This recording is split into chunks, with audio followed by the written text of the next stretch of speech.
मैं सोनू कुमार, आप देख रहे हैं आप अपने YouTube चैनल SK ट्यूटोरियल्स। इसमें हम लोग पढ़ेंगे आज क्लास 10th का फिजिक्स, जिसमें कि फर्स्ट चैप्टर है प्रकाश के परावर्तन का नियम। ठीक है ना। ये पहला चैप्टर है, वो है प्रकाश का परावर्तन। ये चैप्टर का नाम क्या है? प्रकाश का परावर्तन। ठीक है ना। और इस चैप्टर में हम लोग ये जानेंगे सबसे पहले कि प्रकाश का परावर्तन किसे कहते हैं ना।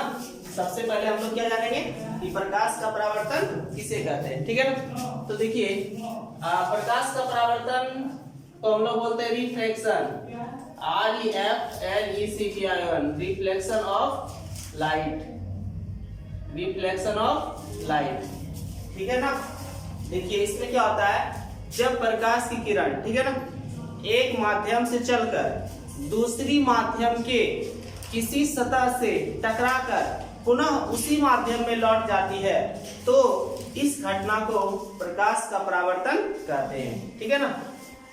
प्रकाश का परावर्तन किसे कहते हैं? जब प्रकाश की किरण एक माध्यम से चलकर दूसरी माध्यम की सतह से टकराकर पुनः उसी दिशा में वापस लौट जाती है, मतलब जिस दिशा से, जिस माध्यम से आई थी उसी माध्यम में क्या होगी? वापस लौट जाएगी, तो उस घटना को प्रकाश का परावर्तन कहेंगे। ठीक है ना। ठीक है, कंप्लीट यहाँ तक। दूसरा टॉपिक क्या है, मतलब देखिए, इसी में हम लोग इसका परिभाषा लिखेंगे क्या, कि जब प्रकाश की किरण एक माध्यम से चलकर दूसरी माध्यम की सतह से टकराकर पुनः उसी माध्यम में वापस लौट जाती है, तो उसे प्रकाश का परावर्तन कहते हैं। देखिए, इसका फिगर बनाते हैं। ये कोई सतह है, ठीक है ना, जो माध्यम को दो बराबर भागों में क्या करता है? अलग करता है। ठीक है ना। इस पर प्रकाश की किरण आएगी और ये प्रकाश की किरण इस पे आया, इस सतह पे, ठीक है ना, और इस सतह से क्या होगा? टकरा करके पुनः जिस माध्यम से आया उसी माध्यम में ये क्या होगा? वापस लौट जाएगा, तो इस घटना को हम लोग बोलेंगे प्रकाश का परावर्तन। ठीक है ना। ये देखिए, ये किरण आने वाली है, ये हो गया आपतित किरण। ठीक है। जो किरण आएगी ना उसको बोलेंगे आपतित किरण, और जो किरण जो किसी सतह से टकराकर वापस लौटेगी इसको हम लोग बोलेंगे क्या? परावर्तित किरण। ठीक है। ये कौन सा किरण हो गया? परावर्तित किरण। और देखिए, और जिस सतह पर प्रकाश की किरण आपतित होती है ना उसको बोलते हैं आपतन बिंदु। तो ये वाला भाग हो गया आपतन बिंदु। ये क्या हो गया? आपतन बिंदु। ठीक है। इसको मान लेते O, इसका मानते A, और यहाँ मानते क्या? B, और इस पर एक हम अविलंब डाल देते हैं। ठीक है, नॉर्मल। ये अविलंब हो गया। ठीक है ना। देखो, ध्यान से समझना। ठीक है। ये हुआ आपतित किरण, ये हुआ परावर्तित किरण, और ये हुआ आपतन बिंदु। ठीक है ना। यहाँ से फिर हम लोग जानेंगे क्या? प्रकाश के परावर्तन के नियम। ठीक है ना। प्रकाश के परावर्तन के नियम देखो,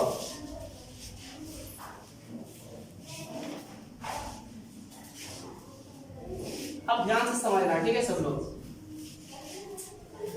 क्या है प्रकाश के परावर्तन के नियम? देखो, प्रकाश के परावर्तन के कितने नियम है? 2 नियम है। ये बहुत इंपॉर्टेंट है। ठीक है, याद रखना इसको। ठीक, ये बहुत इंपॉर्टेंट क्वेश्चन है। ठीक है ना। प्रकाश के परावर्तन के नियम, मतलब प्रकाश का परावर्तन के कौन सा नियम, मतलब कितने नियम है इसके बारे में। प्रकाश के परावर्तन के 2 नियम है। ठीक है ना। प्रकाश के परावर्तन के कितने नियम है? 2 नियम। सबसे पहला क्या है, ध्यान से समझेंगे। देखिए, ये आपतित किरण, ठीक है। सबसे पहला क्या है? आपतित किरण, ठीक है, कमा परावर्तित किरण, आपतित किरण कमा परावर्तित किरण तथा आपतन बिंदु, ठीक है ना, पर डाला गया अभिलंब, तीनों एक ही समतल में होते हैं। ठीक है, तीनों एक ही समतल में होते हैं। देखो ध्यान से समझेंगे, यहाँ ध्यान देना सब लोग। ये हुआ आपतित किरण, ये हुआ परावर्तित किरण, ये हुआ आपतन बिंदु पर डाला गया ये क्या है, अभिलंब है। ये नॉर्मल क्या है, अभिलंब, डाला गया अभिलंब। तीनों क्या होते हैं, एक ही समतल में होते हैं। ठीक है, ये मान लेते हैं ये समतल दर्पण है। ठीक है, क्या बोले, वे दर्पण, सॉरी मतलब इसमें क्या बोलेंगे, आपतित किरण, परावर्तित किरण तथा आपतन बिंदु पर डाला गया अभिलंब, तीनों क्या होते हैं, एक ही समतल में होते हैं। दूसरा स्थिति में क्या होगा, दूसरा नियम क्या है कि आपतन कोण, ठीक है, आपतन कोण परावर्तन कोण के बराबर होते हैं। आपतन कोण परावर्तन कोण के बराबर होते हैं। ठीक है, होते हैं, अर्थात कोण आई बराबर कोण आर। ठीक है, ये बहुत इंपॉर्टेंट है, ऑब्जेक्टिव में पूछेगा, रे नहीं लिखेंगे। कोण आई बराबर कोण आर किस नियम के अनुसार होता है, तो प्रकाश के परावर्तन के नियम के अनुसार। ठीक है ना, मतलब इसलिए कहा गया कि प्रकाश के क्वेश्चन ऑब्जेक्टिव में पूछेगा कि प्रकाश के परावर्तन के कितने नियम है, तो 2 नियम। ठीक है ना, सबसे पहला क्या है, आपतित किरण, परावर्तित किरण तथा आपतन बिंदु पर डाला गया विलंब, तीनों एक ही समतल में होते हैं। दूसरा नियम क्या है, आपतन कोण परावर्तन कोण के बराबर होते हैं, अर्थात कोण आई बराबर कोण आर। देखो बाबू, ये हो जाएगा कोण आई और ये हो जाएगा कोण आर। देखो ई कोण जो आई है ये क्या है, आपतन कोण है। देखो आपतन कोण का परिभाषा क्या होगा, ध्यान से समझना सब लोग। आपतित किरण, ठीक है ना, और अभिलंब, आपतित किरण और अभिलंब के साथ बनाए गए कोण को क्या, कौन सा कोण कहते हैं, आपतन कोण कहते हैं। ठीक है, ये हो गया आपतन कोण। ठीक है, क्या बोले, आपतित किरण और अभिलंब के साथ बनाए गए कोण को कौन सा कोण कहते हैं, आपतन कोण कहते हैं। ठीक है, अब देखो परावर्तित किरण, ठीक है ध्यान से समझो, परावर्तित किरण और अभिलंब के साथ बनाए गए कोण को परावर्तन कोण कहते हैं, परावर्तन कोण कहते हैं। ठीक है, समझ में आया, क्या बोले, आपतित किरण और अभिलंब के साथ बनाए गए कोण को आपतन कोण कहते हैं और परावर्तित किरण और अभिलंब के साथ बनाए गए कोण को परावर्तन कोण कहते हैं। ठीक है ना, यहाँ तक कोई दिक्कत नहीं ना, कंप्लीट। अब देखो हम लोग पढ़ेंगे नेक्स्ट दर्पण के बारे में। ठीक है, कि दर्पण किसे कहते हैं। ठीक है, चलो यहाँ तक कोई दिक्कत नहीं है किसी को।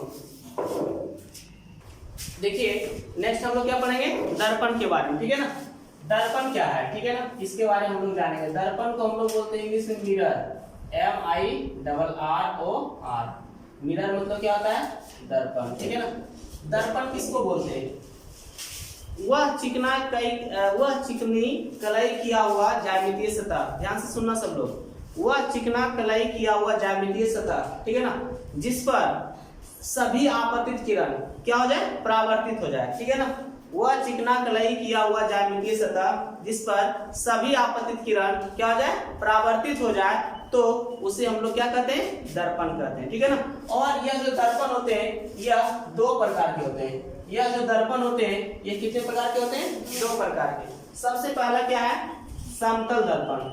पहला क्या है, समतल दर्पण, इसको हम लोग बोलते हैं प्लेन मिरर। क्या बोलते हैं, प्लेन, PLANE, प्लेन मिरर ना। और दूसरा है क्या, गोलीय दर्पण। कौन सा दर्पण, गोलीय दर्पण, इसको बोलते हैं स्फेरिकल मिरर, स्फेरिकल मिरर। ये हो गया गोलीय दर्पण। सबसे पहला क्या है, समतल दर्पण, दूसरा क्या है, गोलीय दर्पण। देखिए तो ये जो समतल दर्पण का जो परिभाषा होगा इस प्रकार होगा, वह दर्पण, ठीक है ना, वे दर्पण जिसका परावर्तक सतह क्या हो, समतल हो। देखो बाबू, ये हुआ परावर्तक सतह, जो रंगा हुआ नहीं रहेगा वह क्या है, परावर्तक सतह। ठीक है ना, जो भाग रंगा नहीं रहेगा ना वह क्या होगा, परावर्तक सतह, और जो रंगा हुआ रहेगा वो होगा कलाई किया हुआ भाग या रजजित भाग, रजजित भाग। ठीक है, ध्यान से समझना, वे दर्पण जिसका परावर्तक सतह क्या हो, समतल हो, तो उसे हम लोग कौन सा दर्पण कहते हैं, समतल दर्पण कहते हैं। ठीक है ना, और समतल दर्पण की वक्रता त्रिज्या या फोकस दूरी अनंत होती है। ठीक है ना, इसको भी याद रखना, ऑब्जेक्टिव में पूछेगा, समतल दर्पण की वक्रता त्रिज्या क्या होती है, अनंत होती है। ठीक है ना, ये ऑब्जेक्टिव क्वेश्चन में आ सकता है। ठीक है, नेक्स्ट देखेंगे दूसरा, गोलीय दर्पण के बारे में, ठीक है ना। किसके बारे में जानेंगे? गोलीय दर्पण। गोलीय दर्पण किसको बोलते हैं? वे दर्पण जो किसी खोखले गोले का बना हो, ठीक है ना। गोलीय दर्पण किसको बोलते हैं? वे दर्पण जो किसी खोखले गोले का क्या हो, बना हुआ हो, तो उस दर्पण को क्या कहते हैं? गोलीय दर्पण कहते हैं। और ये जो गोलीय दर्पण होते हैं ये दो प्रकार के होते हैं, ठीक है। यह गोलीय दर्पण कितने प्रकार के होते हैं? दो प्रकार के, ठीक है। सबसे पहला कौन सा दर्पण हो जाएगा बताओ तो? अवतल दर्पण। कौन सा दर्पण? अवतल दर्पण, ठीक है। ये हुआ अवतल दर्पण। और दूसरा क्या आ जाएगा? उत्तल दर्पण, ठीक है ना। अवतल दर्पण को कौन सा मिरर कहते हैं बताइए? अवतल दर्पण को कौन सा दर्पण कहते हैं? अभिसारी दर्पण, ठीक है ना। अवतल दर्पण का दूसरा नाम क्या है? अभिसारी दर्पण है। और अवतल दर्पण को हम लोग इंग्लिश में कौन सा दर्पण, कौन सा मिरर कहते हैं? अवतल दर्पण को इंग्लिश में कौन सा दर्पण कहते हैं? Concave mirror. कौन सा मिरर? Concave mirror. देखो ध्यान से समझना सब लोग। अवतल दर्पण का परिभाषा क्या होगा? वे दर्पण, ठीक है ना। देखो ये अवतल दर्पण है। कौन सा दर्पण है? अवतल दर्पण है, ठीक है। ध्यान से समझना सब लोग। ये अवतल दर्पण है। मान लेते हैं कि यह क्या है? एक अवतल दर्पण है। अवतल दर्पण का परिभाषा क्या होगा? वे दर्पण, ठीक है ना। वे दर्पण जिसका परावर्तक सतह, वे दर्पण जिसका परावर्तक सतह क्या हो? धंसा हुआ हो, परावर्तक सतह। और ये हुआ रजजित भाग। ये क्या हुआ? रजजित भाग। ध्यान से समझना सब लोग कि Mn एक अवतल दर्पण होगा। कैसे? देखिए, वे दर्पण जिसका परावर्तक सतह क्या हो? धंसा हुआ हो। जो परावर्तक सतह जब धंसा हुआ रहेगा, ठीक है ना, तब उसको हम लोग बोलेंगे कौन सा दर्पण? अवतल दर्पण, ठीक है। और ये रजजित भाग इधर कलय किया हुआ है, ठीक है ना। अब देखो अवतल दर्पण में जो वक्रता केंद्र होता है, ठीक है ना, वो दर्पण के आगे होते हैं, ठीक है। जैसे देखो ये अगर मान लेते हैं कि ये एक अवतल दर्पण है, ठीक है ना, तो इसका जो वक्रता केंद्र होगा वो दर्पण के किधर होगा? आगे, ठीक है ना। तो इसीलिए कहा गया कि अवतल दर्पण में वक्रता केंद्र जो होता है वो दर्पण के आगे होता है, ठीक है ना। कंप्लीट यहाँ तक कोई दिक्कत नहीं ना। और अवतल दर्पण जो होते हैं ना वो छोटे वस्तु को बड़ा करके दिखाता है, ठीक है ना। अवतल दर्पण में कैसा प्रतिबिंब बनता है? बड़ा प्रतिबिंब बनता है, ठीक है ना। अवतल दर्पण में वस्तु से बड़ा प्रतिबिंब बनते हैं, इसको भी ध्यान में रखना। फिर देखो नेक्स्ट क्या है? देखिए अवतल दर्पण का उपयोग किस किस चीज में करते हैं? चिकित्सा के क्षेत्र में करते हैं। अवतल दर्पण का उपयोग किस चीज में करते हैं? चिकित्सा के क्षेत्र में। मतलब रोगी जो डॉक्टर लोग होते हैं वो रोगियों के नाक, कान, गले ये सब देखने में इसका उपयोग करते हैं। टॉर्च में करते हैं, सर्च लाइट में करते हैं ना, ये सब चीज में हम लोग क्या करते हैं? अवतल दर्पण का उपयोग करते हैं, ठीक है ना। अब नेक्स्ट हम लोग पढ़ेंगे कौन सा दर्पण? उत्तल दर्पण के बारे में, ठीक है ना। देखिए हम लोग जो पढ़ रहे थे क्या? अवतल दर्पण का उपयोग, अवतल दर्पण का उपयोग। ये मोस्ट इंपॉर्टेंट क्वेश्चन है, ठीक है ना। ये कंफर्म है कि एग्जाम में आ सकता है, ठीक है ना। अवतल दर्पण का उपयोग देखो सबसे पहले क्या है? गाड़ियों के हेडलाइट में, गाड़ियों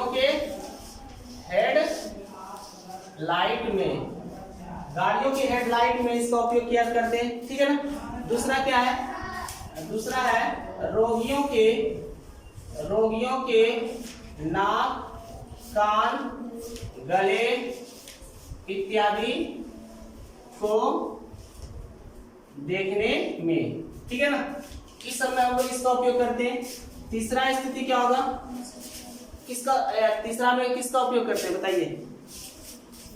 पहला हो गया गाड़ी के हेडलाइट में, रोगियों के नाक, कान, गले इत्यादि में। अगला क्या? हजामत के रूप में। किस रूप में? हजामत के रूप में। हजामत के रूप में क्या होगी? हाँ, हजामत के रूप में सबसे पहले उपयोग करते हैं। जैसे कि अच्छा देखो तुम लोग ब्यूटी पार्लर में भी तो हम लोग अवतल दर्पण का उपयोग करते हैं। ब्यूटी पार्लर में, ठीक है ना, या जेंट्स पार्लर है, ठीक है ना, मतलब उसमें क्या करते हैं? हजामत के रूप में, मतलब दाढ़ी बनाने में ना, इस सब में हम लोग क्या करते हैं? अवतल दर्पण का उपयोग करते हैं। अगला क्या होगा? सर्च लाइट में ना, सर्च लाइट में, ठीक है ना, सर्च लाइट में। अगला क्या होगा? टॉर्च में, टॉर्च में भी इसका उपयोग करते हैं, ठीक है ना। और किसमें? सोलर कुकर, हाँ किसमें? Solar cooker, solar cooker, solar cooker में भी उत्तल दर्पण का उपयोग किया जाता है, ठीक है ना। चलिए इसको लिख लीजिए सब लोग। देखो उत्तल दर्पण को क्या बोलते हैं? कॉन्वेक्स मिरर ना, कॉन्वेक्स मिरर। उत्तल दर्पण किसको बोलते हैं? वे दर्पण, ठीक है ना, वे दर्पण जिसका परावर्तक सतह क्या हो? उभरा हुआ हो। ये देखो ये हो गया परावर्तक सतह, ये क्या हो गया? परावर्तक सतह, और ये हो गया रजजित भाग, ठीक है ना। तो हम लोग क्या बोलेंगे? उत्तल दर्पण का परिभाषा, वे दर्पण जिसका परावर्तक सतह, वे दर्पण जिसका परावर्तक सतह क्या हो? उभरा हुआ हो, ठीक है। देखो ये उभरा हुआ है ना, और धसा हुआ कौन है? रजजित भाग है ना। तो जो दर्पण मतलब कि वे दर्पण जिसका परावर्तक सतह उभरा हुआ रहेगा तो उसको हम लोग बोलेंगे कौन सा दर्पण? उत्तल दर्पण, ठीक है ना। तो इसका परिभाषा लिख लेना है, ठीक है, कि वे दर्पण जिसका परावर्तक सतह उभरा हुआ हो, ठीक है ना, तो उसे हम लोग उत्तल दर्पण कहते हैं। और उत्तल दर्पण का उपयोग किस किस चीज में करते हैं? तो सबसे पहली बात, उत्तल दर्पण का जो उपयोग होगा वो बहुत इंपॉर्टेंट है, एग्जाम में पूछता है। उत्तल दर्पण का उपयोग साइड मिरर के रूप में, किस रूप में? साइड मिरर के रूप में। देखो जो क्वेश्चन दे ध्यान से सुनना, जैसे पूछेगा क्वेश्चन कि ड्राइवर के सामने, ठीक है ना, जो चालक होते हैं, ड्राइवर जो होते हैं, ठीक है ना, जो गाड़ी चलाने वाले होते हैं, तो उसके सामने में कौन सा दर्पण लगा हुआ रहता है? तो उसमें उत्तल दर्पण लगा हुआ रहता है। साइड मिरर के रूप में भी इसमें कौन सा, किस दर्पण का उपयोग करते हैं? उत्तल दर्पण का उपयोग करते हैं। अगला क्या है? स्ट्रीट लाइट, ठीक है ना। दूसरा क्या है? स्ट्रीट लाइट में भी हम लोग क्या करते हैं? उत्तल दर्पण का उपयोग करते हैं, ठीक है ना। स्ट्रीट लाइट में भी उत्तल दर्पण का उपयोग किया जाता है, ठीक है। तो इस प्रकार से ये क्वेश्चन मतलब उत्तल दर्पण का उपयोग पूछ सकता है एग्जाम में, ठीक है। और देखो उत्तल दर्पण क्या करता है? कोई भी बड़े वस्तु का, ठीक है ना, छोटा प्रतिबिंब बनाता है, ठीक है। जैसे देखते हैं हम लोग जब गाड़ी चलाते हैं तो उसके पीछे कितना बड़ा ट्रक रहता है, मोटरसाइकिल, कार, बस, उस सब का प्रतिबिंब क्या करता है? छोटा छोटा बना करके हम लोग को दिखाता है ना। इसीलिए उत्तल दर्पण का उपयोग हम लोग साइड मिरर के रूप में करते हैं। कोई दिक्कत है ना। अब हम लोग नेक्स्ट पढ़ेंगे समतल दर्पण के गुण, ठीक है ना। देखिए नेक्स्ट हम लोग क्या पढ़ेंगे? समतल दर्पण के गुण। समतल दर्पण का गुण मतलब इसको बोलते हैं प्रॉपर्टीज ऑफ प्लेन मिरर ना, plane mirror, properties of plane mirror मतलब क्या होगा? समतल दर्पण का गुण। समतल दर्पण का गुण में सबसे पहला गुण ये होगा, देखो ध्यान से समझना सभी लोग, ठीक है ना। समतल दर्पण का गुण में सबसे पहला गुण ये हो सकता है कि किसी वस्तु का प्रतिबिंब, किसी वस्तु का पूर्ण प्रतिबिंब मतलब पूर्ण रूप से संपूर्ण उसका जब प्रतिबिंब देखना रहेगा, ठीक है ना, तो उसमें दर्पण को वस्तु की ऊंचाई की आधी मतलब लेना चाहिए, ठीक है ना। देखो जैसे मान लेते हैं ये अगर कोई वस्तु है, ये कोई क्या है? वस्तु है, इसका पूर्ण तस्वीर अगर हमको देखना रहेगा, ठीक है ना, तो उस स्थिति में जो दर्पण लेंगे वह इसका वस्तु की ऊंचाई की आधी लेंगे, तो उस स्थिति में हम लोग को पूरा वस्तु दिखाई दे देगा। जैसे कि एग्जांपल एक समझते हैं, अगर मान लो ये वस्तु जो है ना ये 10 मीटर लंबा है, कितना मीटर लंबा है? 10 मीटर, तो हम लोग समतल दर्पण जो लेंगे कितने मीटर का लेंगे? 5 मीटर का लेंगे, तो उस स्थिति में यह वस्तु हम लोग को पूर्ण रूप से दिखाई दे देगा। कोई दिक्कत है ना, समझ आ गया ना। सबसे पहला क्या होगा? तो उस स्थिति में क्या होगा? हम लोग इसको बोल सकते हैं सबसे पहला स्थिति में कि समतल दर्पण में किसी वस्तु का पूर्ण तस्वीर देखने के लिए दर्पण की ऊंचाई वस्तु की ऊंचाई की आधी होनी चाहिए, ठीक है ना। ये सबसे पहला उपयोग गुण हो जाएगा इसका। दूसरा स्थिति में क्या होगा? देखो मान लो ये समतल दर्पण है, ये कौन सा दर्पण है? समतल दर्पण, और इस समतल दर्पण में ये आपतित किरण हो गया, ठीक है ना। आपतित किरण को जब हम स्थिर रखेंगे ना, स्थिर रख करके ध्यान से समझिएगा सब लोग, ये आपतित किरण है और ये कौन सा किरण हो जाएगा? परावर्तित किरण, ठीक है ना। तो आपतित किरण को स्थिर रख करके अगर हम दर्पण को अगर हम थीटा कोण से घुमाएंगे तो परावर्तित किरण 2 थीटा कोण से घूम जाएगा, ठीक है ना। ये इसका दूसरा गुण था, ठीक है। कि आपतित किरण को स्थिर रख करके यदि दर्पण को थीटा कोण से घुमाएंगे तो परावर्तित किरण 2 थीटा कोण से क्या हो जाएगा, घूम जाएगा। कोई दिक्कत नहीं ना। अगला देखो क्या है, अगला ये है समतल दर्पण में जो बना हुआ प्रतिबिंब होता है वह आभासी होता है। क्या होता है, आभासी। समतल दर्पण में जो बना प्रतिबिंब होता है वो कैसा होता है, आभासी होता है। और इसे हम लोग क्या करते हैं, पर्दे पर प्राप्त नहीं कर सकते हैं, ठीक है ना। आभासी प्रतिबिंब को पर्दे पर प्राप्त नहीं किया जा सकता है, ठीक है ना। वास्तविक प्रतिबिंब को पर्दे पर प्राप्त करते हैं, ठीक है। तो ये इसका अगला गुण हो गया, ठीक है ना। नेक्स्ट क्या है कि समतल दर्पण में, ठीक है ना, समतल दर्पण में जो वस्तु दूरी होती है और प्रतिबिंब की दूरी दोनों आपस में क्या होते हैं, बराबर होते हैं, ठीक है ना, समान होते हैं, ठीक है। जैसे देखो बाबू, ये मान लेते हैं कि यह एक क्या है, मान लेते हैं यह एक जो है ना, यह एक समतल दर्पण है, ठीक है। यहाँ पे मान लो कोई वस्तु है और इस वस्तु को इससे आपतित करवाएंगे, ठीक है ना, किरण, ठीक है। तो ये क्या हो जाएगा, इधर परावर्तित हो जाएगा, ये भी इधर परावर्तित हो जाएगा। इसको डॉट लाइन में मिलाएंगे इधर और इसको डॉट लाइन में मिलाएंगे इधर, ठीक है ना। तो इस बिंदु पर कट गया, ठीक है। तो उस स्थिति में मान लेते हैं यहाँ पे O है, यहाँ A होगा और इसका इमेज बना I। तो उस स्थिति में क्या होगा, OA जो होगा ना, O से A वो O के I के क्या होगा, बराबर होगा। कहने का मतलब ही हुआ ये समतल दर्पण है, या मैंने एक प्लेन मिरर है, ठीक है ना।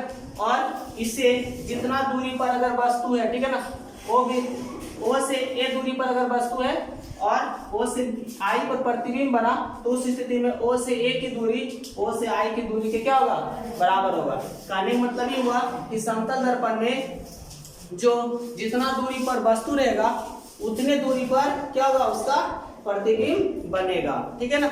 ये इसका उपयोग गुण था, ठीक है। चलो ठीक है, से आ जाते हैं।